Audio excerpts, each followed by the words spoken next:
कुंभ के मेले में एक महिला जैसे ही स्नान कर कर निकलती है तो एक साधु दूर खड़ा होकर उसकी तरफ घूर घूर कर देख रहा था। अब जब वह महिला उस साधु को देखती है तो उसकी तरफ बढ़ने लगती है और उसके पास जाकर उसको प्रणाम करने लगती है। लेकिन जैसे वो प्रणाम करती है तो उसके बाद उस महिला के साथ कुछ ऐसा होता है कि उसने कभी इस बारे में कल्पना भी नहीं की होगी। क्या हुआ था उस महिला के साथ प्रणाम करने के बाद, पूरी कहानी की सच्चाई जानने के लिए वीडियो को अंत तक जरूर देखें। बनारस के एक इंटर कॉलेज में एक करण नाम का लड़का पढ़ा करता है। करण जो कि पढ़ने लिखने में काफ़ी ज़्यादा होशियार है और अभी अभी उसने इंटर कॉलेज में एडमिशन लिया है। वह पीछे से गांव का रहने वाला है और गांव से यहाँ पर आकर वह इस कॉलेज में पढ़ाई किया करता है। जैसे ही करण आकर वहाँ पर पढ़ने लगता है तो उसी दौरान उसी की क्लास में एक लड़की और एडमिशन लेती है, जिस लड़की का नाम होता है संगीता। अब करण जैसे ही संगीता को देखता है तो देखते ही पहली नज़र में उसे प्यार कर बैठता है, लेकिन फिलहाल वह उससे कुछ कह नहीं पाता है। इधर जो संगीता थी वह करण को जब अपनी तरफ घूर घूर कर देखते हुए देखती है तो वह भी समझ जाती है कि कहीं ना कहीं इसके दिल में मेरे लिए प्यार चल रहा है और इसी वजह से संगीता भी उसकी तरफ घूर घूर कर देखने लगती है। अब इसके बाद ऐसे कुछ दिन बीतते हैं और एक दिन उन दोनों की मुलाकात रास्ते में हो जाती है, क्योंकि दोनों अपने अपने घर से साइकिलों से कॉलेज आया करते थे और यहाँ पर आकर एक ही क्लास में बैठा करते थे। अब इसके बाद करण और संगीता दोनों एक दूसरे को घूर घूर कर तो देखा ही करते थे और दोनों के दिल में एक दूसरे के लिए प्यार जग चुका था। इसके बाद एक दिन जब करण और संगीता दोनों साइकिल से आ रहे थे तो रास्ते में जब कोई भी नहीं होता है तो करण अपने प्यार का इजहार संगीता से कर देता है। अब जब संगीता इस बात को सुनती है तो पहले तो करण को डराती है और कहती है कि तुम कह क्या रहे हो, शायद तुम्हें पता नहीं कि मैं कौन हूं और मैं तुम्हारे साथ क्या कर सकती हूं। अब इस बात को सुनकर करण थोड़ा सा डर जाता है और अपनी साइकिल को तेज तेज चलाने लगता है। लेकिन तभी जो संगीता होती है वो अपनी साइकिल में थोड़ी सी रफ्तार बढ़ाती है और करण के साइड में आकर कह देती है कि मैं तो तुमसे मजाक कर रही थी, दरअसल जिस दिन से मैंने तुम्हें देखा है मैं भी तुमसे प्यार कर बैठी हूं और मैं भी तुम्हारे बिना नहीं रह सकती। अब दोनों के बीच में प्यार का इजहार हो गया था तो अब कॉलेज के अंदर वो दोनों एक दूसरे के साथ बैठकर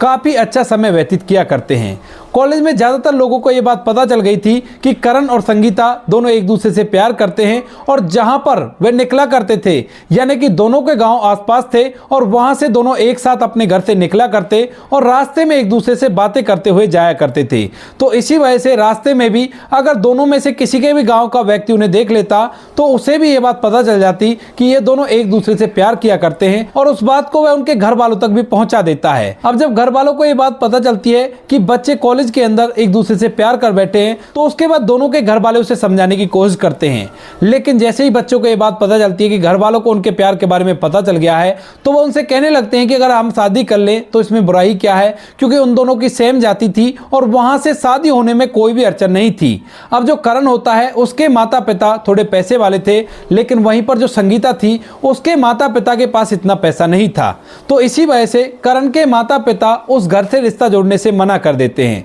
लेकिन वहीं पर जो संगीता के माता पिता थे तो वो इस बात के लिए एग्री हो जाते हैं। जब माता पिता एग्री हो जाते हैं तो संगीता करण के पास फोन करती है और उसे बताने लगती है कि इस तरह से मेरे घर वाले शादी के लिए एग्री हैं, अब तुम बताओ तुम्हारे घर वाले क्या बोल रहे हैं। लेकिन वहीं पर जो करण के माता पिता थे उन्होंने मना कर दिया था और इस बात को लेकर करण काफी ज्यादा उदास होता है। इसके बाद जब संगीता उससे पूछती है बार बार तो वह बता देता है कि माँ बाबूजी मना कर रहे थे शादी के लिए, लेकिन मैं तुम्हारे बिना जिंदा नहीं रह सकता। अब जब संगीता को यह बात पता चल रही है कि उसके माता पिता मना कर रहे हैं तो संगीता अपनी तरफ से उससे मना करने लगती है, कहती है कि कोई बात नहीं, अगर तुम्हारे माता पिता मना कर रहे हैं तो मैं भी शादी के लिए तुम पर दबाव नहीं डालूंगी, तुम्हारे माता पिता जैसा कहते हैं वैसा ही तुम्हें करना चाहिए। इसके बाद करण कहने लगता है कि नहीं संगीता, मैं तुमसे सच्चा प्यार किया करता हूं और तुम्हारे बिना मैं अपनी जिंदगी को जीने की कल्पना भी नहीं कर सकता। दरअसल उनको प्यार करते हुए लगभग 3 साल हो गए थे और फिलहाल वे ग्रेजुएशन के फर्स्ट ईयर में आ चुके थे। तो इसी वजह से करण उसे मना कर देता है और कहता है कि नहीं संगीता, मैं शादी करूंगा तो तुम ही से करूंगा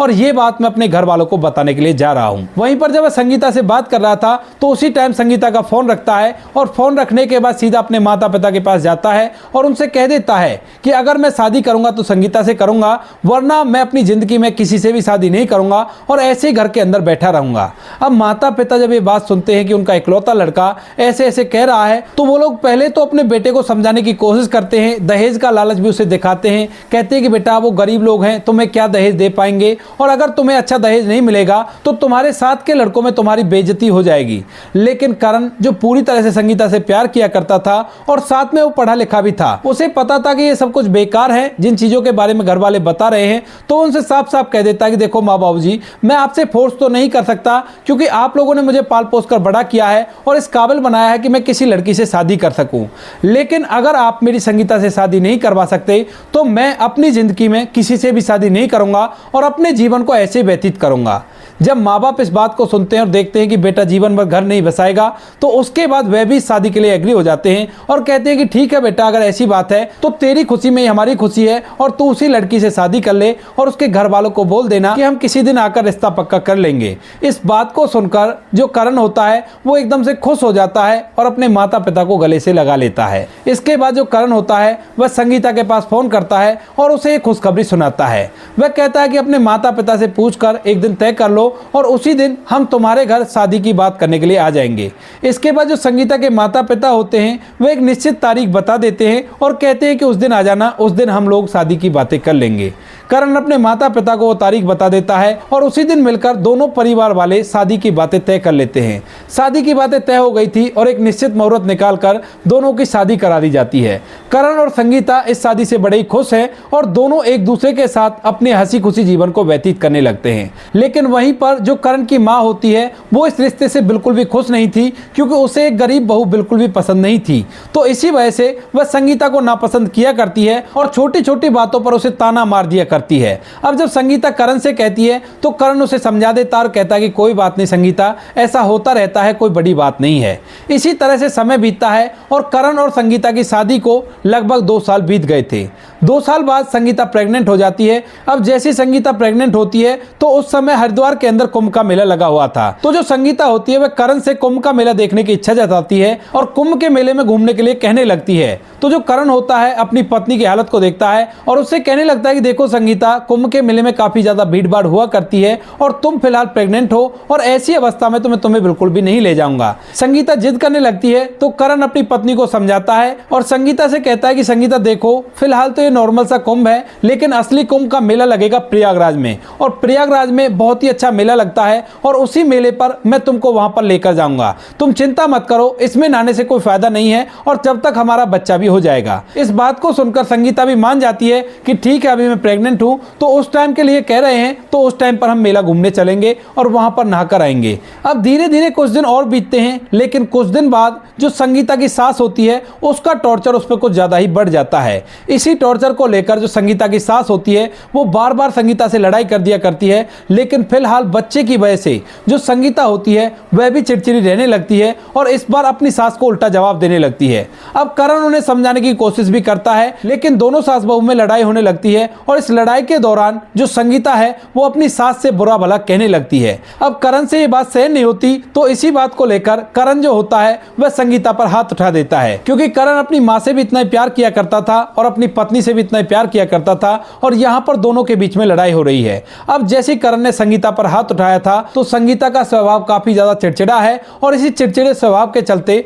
वह अपने पिता के पास फोन कर देती है और उसको सारी बातें बता देती है कि इस तरह से गलती मेरी नहीं थी, फिर भी करण ने मुझ पर हाथ उठाया है और पिताजी आप मुझे यहाँ से आकर ले जाओ, मैं इस घर में 1 सेकंड नहीं रुक सकती। पिता भी उसे समझाने की कोशिश करता है, लेकिन बेटी एक नहीं मानती है और उसके बाद मजबूरन पिता को आना पड़ता है और अपनी बेटी को अपने साथ लेकर वह वापस से अपने घर चला जाता है। पिता सोचता है कि 2-4 दिन यहाँ पर रहेगी और उसके बाद ये यहाँ से दोबारा वहां पर चली जाएगी, कोई भी कैसी भी दिक्कत नहीं है। लेकिन उसी दौरान संगीता के गाँव में संगीता से पिता से जलने वाले कुछ लोग थे जो ये बात देखकर काफी जले बैठे थे कि इसकी बेटी की शादी एक बड़े घर में हो गई है और इसी वजह से वह संगीता के पिता को उकसाने लगते हैं। वो इधर उधर से आया करते और आने के बाद संगीता के पिता से ढेर सारी बातें कहा करते और कहने लगा करते कि ये लोग समझते क्या हैं, इनको पता नहीं हम लड़की वाले हैं और हम लोग चाहें तो बहुत कुछ कर सकते हैं। तुम ऐसा करो, अपनी बेटी से कहकर इनको तलाक दिला दो और इनसे भी अच्छा रिश्ता मैं तुम्हारी बेटी का करवा दूंगा। अब बेटी जो पहले लड़ाई कर आई थी और फिलहाल काफी ज्यादा चिड़चिड़ी भी है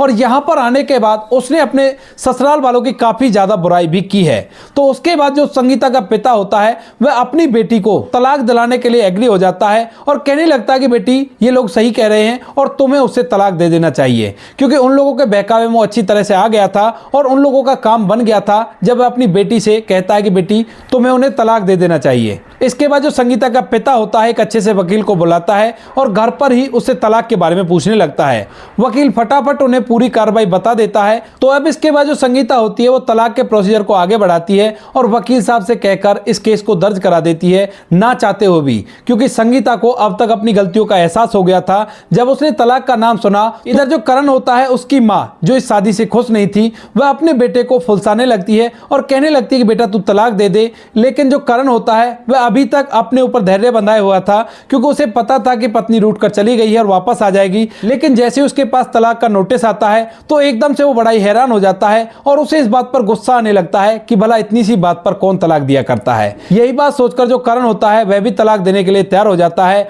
और इसके बाद दोनों के बीच में कुछ दिनों तक केस चलता है और केस चलने के बाद दोनों का तलाक हो जाता है। तलाक होने के बाद संगीता अपने घर है और जो करण है वो अपने घर है। कोर्ट के जरिए संगीता के लिए कुछ खर्चा बांधा गया था, जिस खर्चे को करण के घर वाले दे देते हैं। अब जो संगीता है वह अपने घर के अंदर रहा करती है और धीरे धीरे उसकी डिलीवरी का समय भी नजदीक आ जाता है, क्योंकि कोर्ट के अंदर यह चीज तय हो गई थी कि जो बच्चा होगा वो 5 साल तक मां के पास रहेगा और उसके बाद इस पर दोबारा से फैसला किया जाएगा कि कौन इसको अपने पास रखेगा कौन नहीं रखेगा। डिलीवरी के समय संगीता को एक लड़का होता है, जिस लड़के को पाकर संगीता खुश तो होती है, लेकिन अपनी गृहस्थी को उजड़ा हुआ देखकर उसे मायूसी फिर से घेर लेती है। वह बार बार करण के बारे में सोचा करती, उन पलों को याद किया करती जब वो करण के साथ कॉलेज में रहा करती थी और दोनों एक दूसरे के साथ अच्छे समय बिताया करते थे। इधर जो करण होता है वह अभी तक नाराज तो है, लेकिन उसे अपनी पत्नी की याद आया करती है और वो पल उसे भी याद आया करते हैं। लेकिन अब जो होना था वो हो गया था, क्योंकि यहाँ पर करण की माँ की गलती थी और वहां पर संगीता के